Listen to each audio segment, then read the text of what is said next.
Alright, I'm aware that the steering wheel is a bit obnoxious, but that is just how it's gonna be.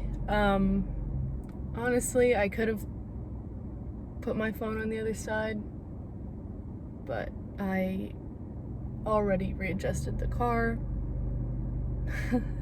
So we're just gonna see if I can move it up like this. That'd be kind of nice, but I can't because my phone is heavy. Anyways,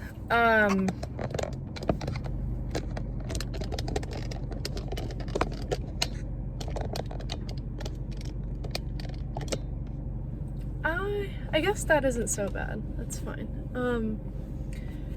All right.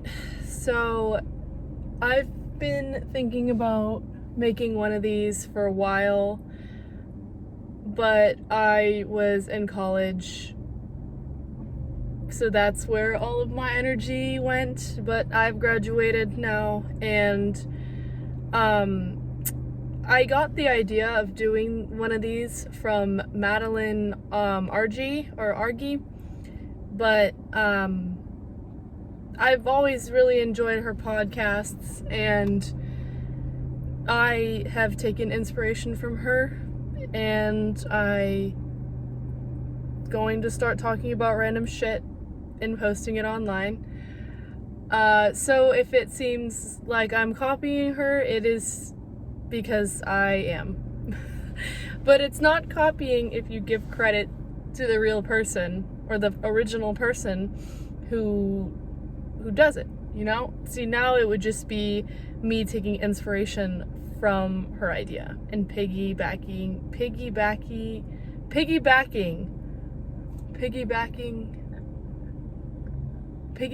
off of it. I believe that's how the term or the phrase goes. Anyways, let's see. I have a lot of things that I could talk about that I've thought about for a while. Let's see. But I think in this one, or in this episode, I will mainly just be hitting on university struggles, or at least things that I struggled with personally while I was in university. So my first year of college was, I started 2019, fall of 2019. So I was the freshman class that got hit with COVID. Not that college was going fantastic before that happened, but COVID didn't really help. I started off in a very strange situationship. That's the best way I can describe it. It was with some guy who he didn't live anywhere near the school that I went to. In fact, I went to school in California while he was in a completely different state. So this was already not the best situation. And I spent a lot of that fall. Also, I'm going to put it out there that the school I went to was on a quarter system. We didn't go by semesters, so at my school we had fall quarter, winter quarter, and spring quarter, as opposed to fall semester and spring semester. So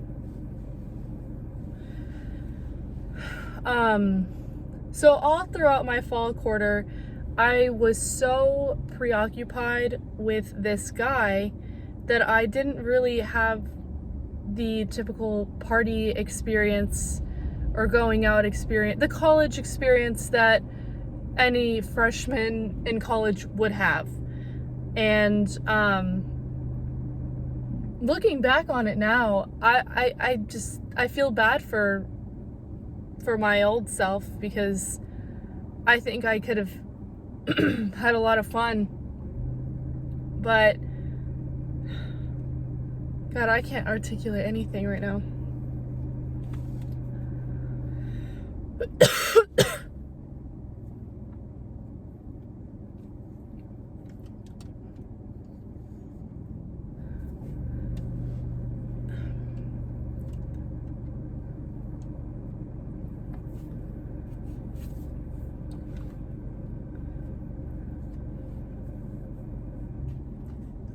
So the two girls that I lived with, they both went through rush or recruitment to join a sorority, and while they were doing that, I wasn't doing anything related to that. I actually was doing quite the opposite and staying in my dorm room, in my bed, waiting for this man to message me back, literally just sulking. Then again, I did have undiagnosed depression, which I think I've had for years, and that's a whole nother topic I could get into, but I missed out a lot before COVID even happened. I barely even went to classes that were not mandatory. I did take a language class, so that was one where if you miss 3 classes, you're at risk for failing the entire course. And that class I was on top of, and I actually did quite enjoy that class a good amount.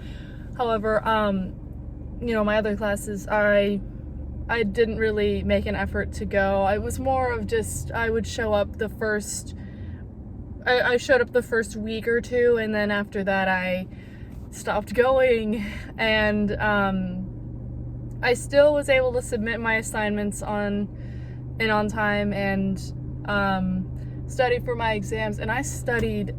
I worked like a dog. I was always studying. I was always in the library.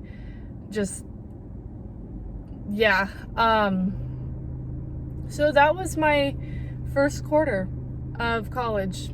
I made no friends. I didn't go to any parties. I didn't go out at all. Actually, on the weekends, I would stay with my grandmother at her house and sit and do nothing all day and worry about this guy who was giving me the bare minimum. And actually, the situation I had with him turned into something very toxic, for lack of better words. I guess abusive would be a better word. But before COVID hit, right before March, when we were entering winter quarter at this point, I actually did kind of let go a little bit, because this guy that I was seeing, he and I were no longer together. We were not on speaking terms, and I started to go out to parties with my roommates and have a good time, and I was really focused on school. However, I was still very, very, very sad. I want to emphasize that this entire year was very hard on me mentally and emotionally. I was going through it, and then COVID hit, and I think initially everyone was pretty excited when COVID hit, because there was that whole 2 weeks of spring break, like, let's go. And so I was kind of excited, because I was getting sent back home to live with my parents, and I just thought, oh wow, I'm gonna finally get a break from this horrible mindset that I'm in, this mental anguish that I'm in, and got sent home. And long story short, spring break ended and they decided to move spring quarter fully online. And I think by this point, everything had shut down and whatnot, and it was deemed a pandemic at that point. However, that's not necessarily the point. What happened was I got back to this.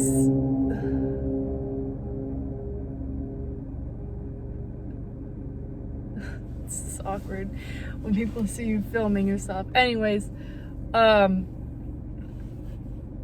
what essentially happened when I got back was a repeat, if not a more intense situation involving the guy that I was on and off with the entire school year. And it was bad.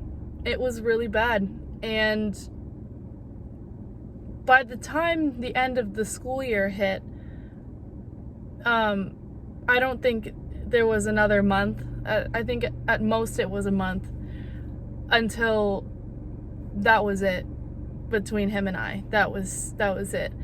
And I had a lot of self-esteem issues, a lot of trauma that I didn't realize that I had to recover from. And I had this horrible and terrible mindset of wanting to seek revenge for something. I just had this desire to be spiteful and prove to myself that I was worth something. And I guess in a way there's no issue with having self-worth, but the way I was approaching it was just not a good way in terms of healing any sort of trauma and going through PTSD and whatnot. I was not handling it in a healthy manner, for lack of better words. And so I went back to campus. It was still COVID, lockdown, whatnot, but they had some rules and regulations and restrictions and stuff for everyone once coming back. And I already knew 2 out of the 3 roommates that I had. 2 of them were people that I had roomed with the year prior, and this other girl was someone that they both knew. I just didn't know her. And at first things were okay, but then there was a lot of drama that happened.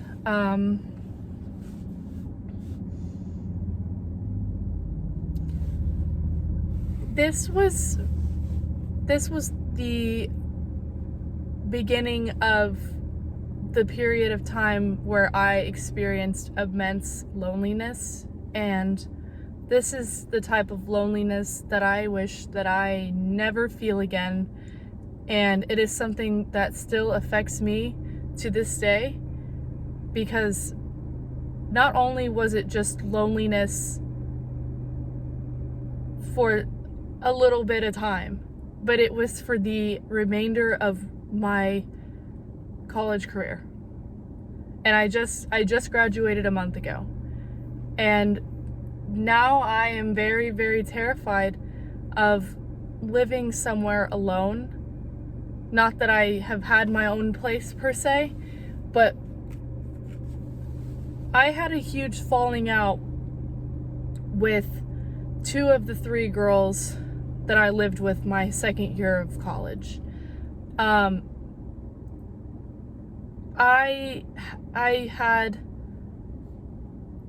trying to put this in a way without exposing anyone. Not that anyone is gonna watch this, but some of those friendships that I had were very destructive and very one-sided. And it did a lot more harm than good for me. And when you're in a vulnerable state, after getting out of a destructive relationship that was abusive on different aspects, you cling on to people and hold on to them very closely because you're in a very vulnerable state, and your brain is trying very hard to process through everything that has happened to you, and it's trying to form reasoning as to why those things happened to you specifically. And as a result, you need to have that support group, that support system. And so it's very easy to latch on to the wrong people. Latch is probably not a good word either, but to lean on the wrong people when you're going through something. It's not a good idea, but it's also very hard not to do so because your brain is too busy processing what it has gone through, as opposed to analyzing what's in front of it and determining what could be happening from any current situation, if that makes sense. I don't know if I articulated that well enough, but it gets into this area where if you don't heal that part of your mind that has been hurt from trauma and whatnot, it's going to just cut off anything that can be formed relating to that. For example, you get stabbed in the back by your best friend, and once your brain is finished processing, you're never gonna be able to have that trust for another person again, because that's all your brain knows, right? Anyways, I'm going on a tangent, getting off topic, but I didn't heal what I needed to have healed. And to be honest, I didn't even realize how broken of a person I was until now that I'm looking back on it. But ultimately, these people that I leaned on for help and support and just to help me feel better, they let me down. And I'm not saying that I projected everything onto them. Of course, there are things that I could have done better, but I'm just talking as someone who is a friend of other people. I would have been that person for myself. The good kind of person, not the people that I cut off. But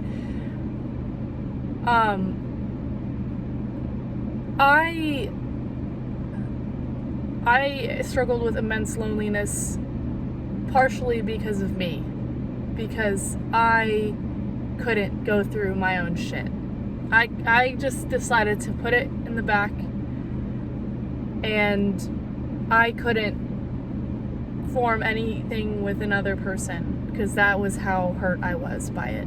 And I think a lot of people can relate. I mean, that's one part of it. I literally remember I moved out in April. Mind you, I was supposed to be staying in the same place with those 3 other girls until June, but I got the hell out of there because I was done. And I spent almost two-ish months alone in that place, in the new apartment, until my roommate moved in. It was just me. And I did nothing all day, every day, until I got a job. But it's only when I'm forced. I only got out and did anything when I was forced to, hence a job, which, you know, you need to get up and go to work for. But I never talked to those girls again, except for one of the girls out of the 3 roommates was my roommate until the end of college, but the other 2 girls that I had known since my first year of college, never talked to them again. I cut them off completely, and I spent the entire summer, the one going into my 3rd year of college, I spent the entire summer working and studying for my MCAT. I did nothing but work, and it got to me because I was doing all of that work to distract myself from the trauma that I didn't want to acknowledge, that I chose to disregard and move on from, but not in a good way. And right before I started my 3rd year of college, I actually had a medical emergency. And this is another topic I can get on, or I can go on forever about, which is the correlation between mental and physical health. And I want to disclose that I have already had this physical issue before, but it hadn't been an issue until right before my junior year of college. And my assumption is that it came back simply because of how stressed out I was, because I was going through PTSD and I was not processing anything healthily. I wasn't going to therapy. I wasn't taking any prescription drugs. I was doing everything on my own, and I wasn't allowing myself to rest. I was waking up at 5 a.m., working on MCAT related stuff until 9 a.m., and then I would go to work, and then after work I'd come back and do MCAT prep until I went to sleep at 12 or 1 a.m. So I wasn't even sleeping either. I was barely doing anything, barely was eating while I'm at it.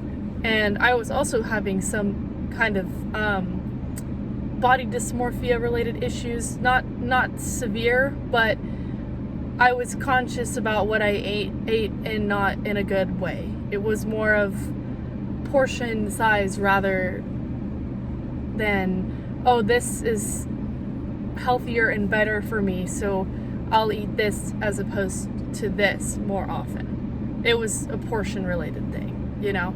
I didn't want to eat too much, or I'll only eat part of this and then I'll make this thing last the whole week just by having little bits of it for dinner every night. It was one of those kinds of things, and it didn't spiral into something bad, which is good, but I wouldn't necessarily say that at that point in time it was a concerning ordeal. But anyways, I went to the emergency room, and after that I was pretty much forced to get a doctor. They gave me one. I didn't have one the entire time I was at college until this point.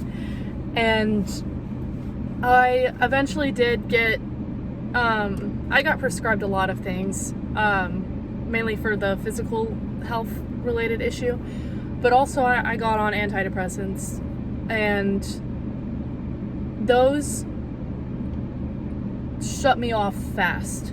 I was extremely numb for about 2 weeks, and honestly, I didn't have a problem with that. I know that a lot of people don't like that feeling. However, I didn't really mind. I think it was just a really nice break from everything going on in my mind. And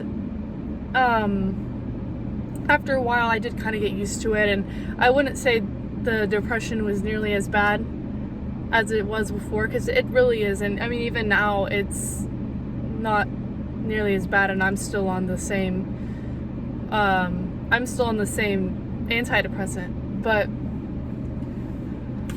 yeah, that was so the fall quarter of my third year of college was pretty much me beginning to take care of myself in a way. See, I'm about to contradict myself because a lot of shit happened after that, but you know, I did a lot for my physical health fall quarter of my third year of college. I always took my meds. I was very easy on myself when it came to physical activity. I didn't take very many classes that quarter either because I wanted to make sure that I was sleeping and whatnot. And I was also going through a lot of changes in regard to what I wanted to do with my life. I was starting to think, maybe med school is not the way I want to go. Mainly because every time I've been in a hospital, I don't like it. I freak out and I don't like being taken care of at all. And so this was kind of the first moment in a long time, if not the first moment, where I kind of let myself go. I let myself enjoy every single day. And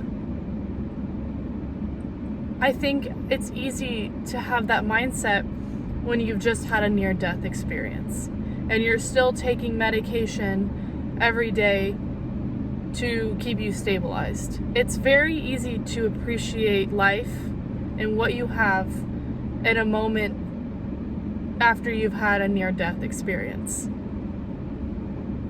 Because I can definitely say that now I struggle with that.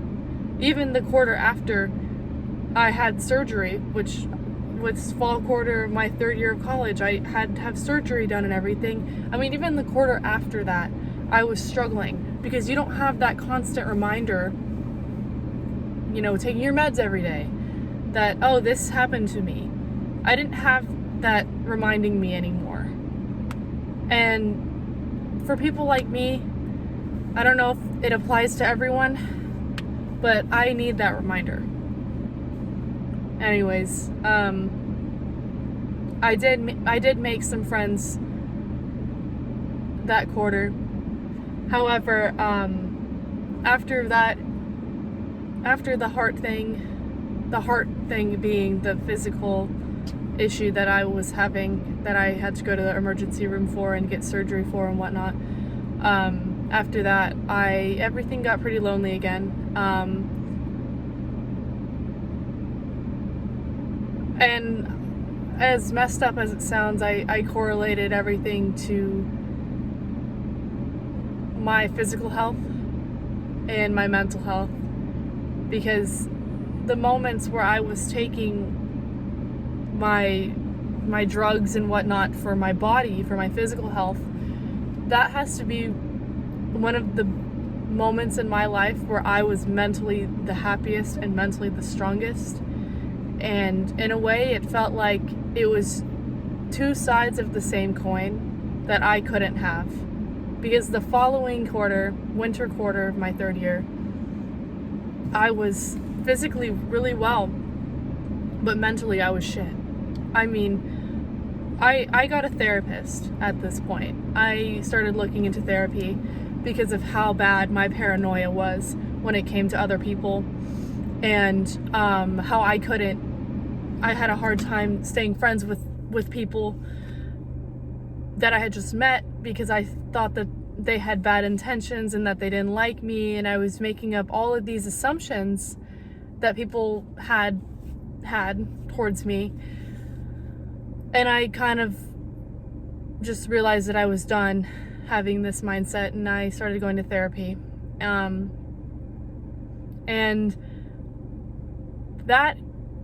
the end of my third year of college was when I started my one of my first big depressive episodes. This was after I turned 21. I just got extremely depressed, and then all of a sudden it flipped. In the summer it flipped, and I was over the moon. I was over the moon. And then it flipped back down, and I was extremely depressed. Probably September, October. And then it flipped again, and I was over the moon. And that's when my therapist diagnosed me with bipolar. I was having all of these mood shifts. That was a big struggle.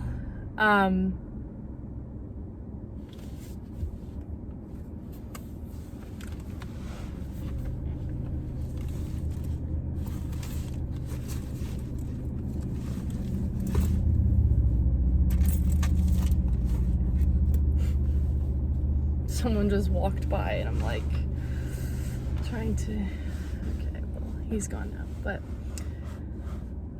yeah, I had a hard summer before my last year of college. I mean, I went on benders, just out drinking and whatnot. And then I had some family members betray me. And I mean, I was so paranoid at one point. I literally thought that people were out to get me. I had taped my blinds shut because I thought that there was going to be someone, peeking through. Yeah, I don't know. I was manic. I was delusional. And I eventually got on a mood stabilizer, and later on I did get on an antipsychotic because I was hearing things. And this is a whole nother topic that I can go in on, but I kept all of this a secret. Not even just the bipolar thing. I mean everything. Everything I had went through, all of the trauma that I had gone through, my first year of college, everything I went through, I kept that shit to myself. I kept that. I was gonna take that to the grave. And I look back on it and I wish I could tell myself to talk to someone. I wish I could tell myself that everyone goes through something and that it is okay to not be okay, as cliche as it sounds. But seriously, everyone goes through something, and for some people, college is great, and I'm glad, and I wish I had that experience, but I think a majority of people would agree with me when I say that college is not the best 4 years of your life. And actually, something I forgot to mention was the sorority that I joined my second year of college. It was a result of me trying to prove that I was something of worth, that people liked me, that people wanted me, that I had friends, and it was just so artificial and fake and genuine. And this was a sorority that is now under fire for allowing sexual assault. And they're just covering it up. They're not doing anything about it. This is the same sorority that had people involved that told me it was my fault that things happened to me. And these were all things that I had kept to myself. All these things said and done to me, I didn't tell a soul. I mean, I dropped the sorority within the same school year, but yeah.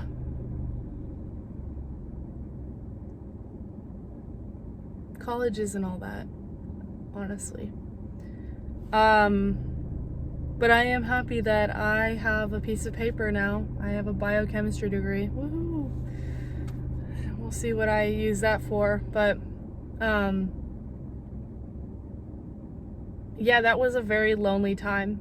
And although it wasn't my fault that things happened to me, it was my fault for not taking action and taking care of myself and giving myself what I genuinely needed, which was therapy and self-love. And I needed to give myself a lot of patience and time, and I needed to let people around me know what was going on. And obviously, you know, you can go at your own pace when you confide in others, but I think a lot of people in my family, especially, you know, the person that stabbed me in the back, thought that I had everything all together when I really didn't. I'm just really good at putting on a front and acting like everything's fine and that I know what I'm doing and whatnot. And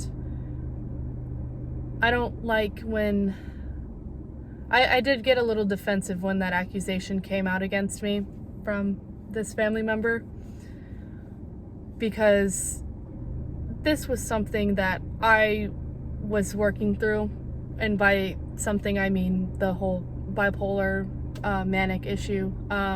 This was something that I was still working through and trying to figure out what was wrong with me, why I was acting the way I was. This was all something I needed to figure out first before having other people be involved. And it's not like it's my parents, but it's a distant family member. It's a cousin. And so that was the last thing I needed, was for this family member to go around talking about things that I did while I was literally insane and making it a big deal. And I'm not saying that mania isn't a big deal, because it really can be a huge deal. It can be very dangerous, and I would know that. But this, I think if someone really cares about you, they would reach out to you first before reaching out to another person. Unless you had physically and verbally stated that you are about to kill yourself, or you're about to go kill someone and you actually meant it. Those are the only two scenarios. Unless it's those two, then that person, if they really cared about you, they should be coming to you in regard to a concern they have. And yeah, honestly, if I saw anyone acting the way that I was acting my last year of college, hell, I would be concerned. I would have gone to them. Sat them down and said, hey, you're doing this, this, and this, and it's concerning me. It's not like you at all. Are you okay? That's how I would have done it. But no, she decided to just get everyone and their mom involved and cut her out. That was probably just a little, it was a little harsh. But no, literally, I don't talk to that cousin anymore. Actually, today's her birthday. And yeah, this was a whole change in conversation and in topic. I can go on in more detail regarding mental health, especially around bipolar disorder, and my personal experience with it. I can also go even more into depth with university and whatnot, but it has to be one of the loneliest periods of time that I've personally experienced, if not the loneliest. But yeah, if you made it this far, thank you for watching, and I will talk to you soon.